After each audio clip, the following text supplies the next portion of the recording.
per il film. Grazie. Lo capisco. Allora, è un film molto composto di tantissime cose e a un certo punto appaiono le croci. Per un 10 minuti e più si vedono queste croci. Quanto? 4 minuti. 4 o meno, sembravano più lunghe, però sono molto importanti per rompere il ritmo del film. Ecco, volevo capire quanto erano importanti per lei queste croci. Well, the film is made, as I said, is split into parts, and then it has a first part, a montage with an older film, and it's true that at the end of this first part there is a 4 minutes break. It's basically, as a genre, as a silent documentary. Is that what it is? A documentary. Actually, I put this there because the things about the road traffic, the problems of road traffic in Romania, so to speak, is not only, you know, a problem like that we are the first place with the people being dead in car accidents in Eastern Europe, in whole Europe, sorry, but I think it's also very symbolical, a kind of place where mixes all the problems of today's country, starting with the incompetence of the authorities or the lack of will to solve things. I'm speaking about the police, with the corruption of the institution, with the exploitation of the drivers. Sometimes there are, you know, a lot of accidents involve drivers of small buses that has to work, I don't know how many hours to take people from one place to another. It also speaks about class, because people with bigger cars feel entitled to, you know, like in Italy a little bit, etc. So I think all these things come together in this small story that Ilinka is, the character of played by Ilinka is telling to the character played by Nina Hos. And then I said that I thought because this story about this road, which is the kind of black road where a lot of accidents happen,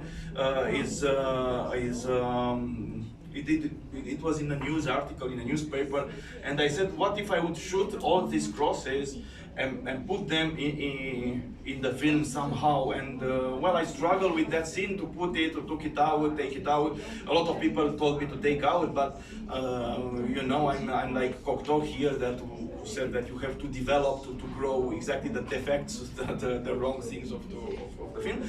But in the end, I actually think it's extremely important, because it makes you see, and it makes you, I don't know, understand a bit about these problems, which end up in having people killed. And as I said, I see in this that all the problems of Romania go together, and you can, in a way, see them. And that was it. And also because the film is like a collage, so it has different things. So I felt the freedom to put many things that, of course, could be out. I mean, that scene, someone can say from a dramaturgical point it's not needed, but I think for me it's mandatory to be there, and I'm sorry that it felt for you like 10 minutes.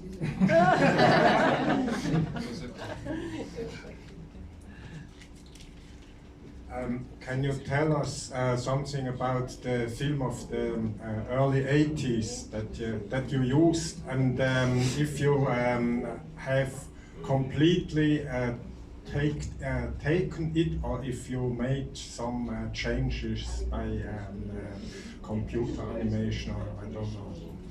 Oh, that's an interesting question, because now you cannot take anything at face value or at truth value, because we didn't make changes in the film. I mean, some I just slowed it down in some points, and I try to explain why. And it's of course not the whole film. That's an 80 minutes film, and I think we have maybe 20 minutes in our film. I think Catalin knows better.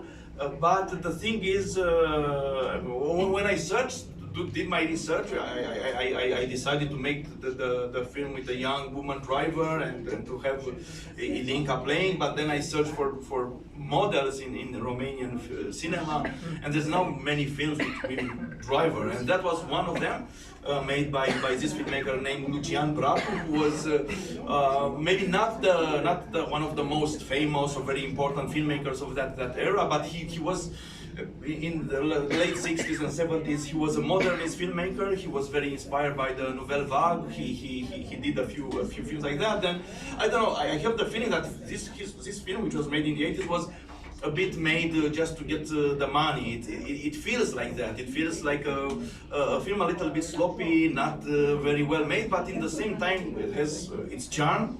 And it's, of course, maybe it can be considered kind of feminist film from that era, and but this was not the aspect that interested me the most. But when I decided to have it inside the film as a part of this collage, part of this montage, so to speak, we watched, me and Cătălin watched it a few times, and all of a sudden you discover that despite the fact that it's according from the relationship with the censorship of that time, which was a quite strong political censorship in the communist dictatorship time, it had a lot of subversive elements which are not very obvious, because other filmmakers, for instance, like Mircea Daneliuc or Lucian Pintilie, or my favorite filmmakers of that time, were much more subversive in a very obvious way. Some elements, of course, because you couldn't pass the censorship. But apparently, Lucian Bratu film was not like that. But then, if you look at it carefully, and I can give one example, you discover things in it which were meant, I don't know how they passed the censorship, because they were very short. Because the film is shot sine verite, so at some point, for instance, in the street, which is basically very controlled film in nicer part of Bucharest, but you can see some poor people or some people waiting in line for food, these kind of things which were not supposed to be in the film, were not agreed. You couldn't film people waiting in line for food. But that is very short. It's like 1 second or 1 second and a half or half a second, you know. So when we saw that, we tried to put it in the editing, but you couldn't see the details. So then I took the lesson from Yervan Giannichian and Angela Ricci-Lucchi, which slow down their archival materials in order to see better. And that's, for me, the essence of cinema, is to see better. So I slowed it down, and little by little you could now see these small details. Maybe they don't mean very much for a Western audience, they don't mean much also for a contemporary Romanian audience, but for me, they are here. It was like a message in a bottle sent by Lucian Bratu, who's dead in the meantime since many years. And I felt very happy to take this film and make it part of our film, make parts of it become text in our film, so to speak.